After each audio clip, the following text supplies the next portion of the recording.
النفاق.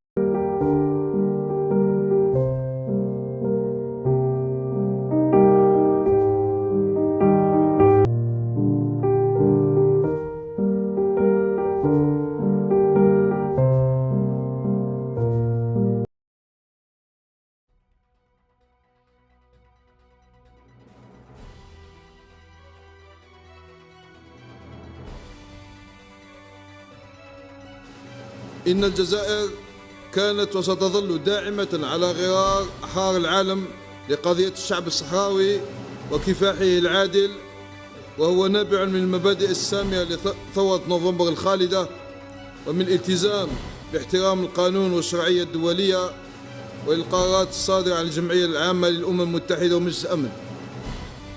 إن دعم الشعب الجزائري للشعب الصحراوي دعم تمليه المبادئ التي يؤمن بها، مبادئ الحق والعدل ورفض الظلم والاستعباد، دعم ليس جديدا ولا وليد اليوم، وإنما يتعزز يوما بعد يوم على المستوى الرسمي ومن قبل المجتمع المدني الذي يؤازر أشقائه، كما كان دائما ناصرا لكل حركات التحرر المناهضة للاستعمار.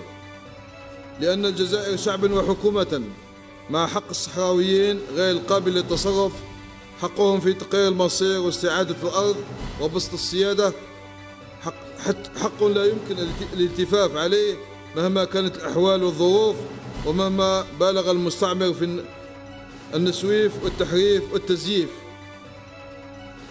وتوسيع دائرة التضامن مع كفاح الشعب الصحراوي المشروع وهو واجب تمليه المبادئ والأخلاق الإنسانية والأخوة والجوار.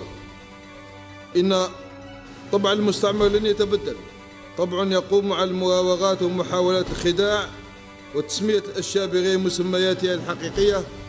لذلك تجدد الجزائر في كل مرة رفضها القاطع لخطة الحكم الذاتي، لأنها محاولة لفرض الأمر الواقع، وهو الوهم الذي يتبناه المستعمر،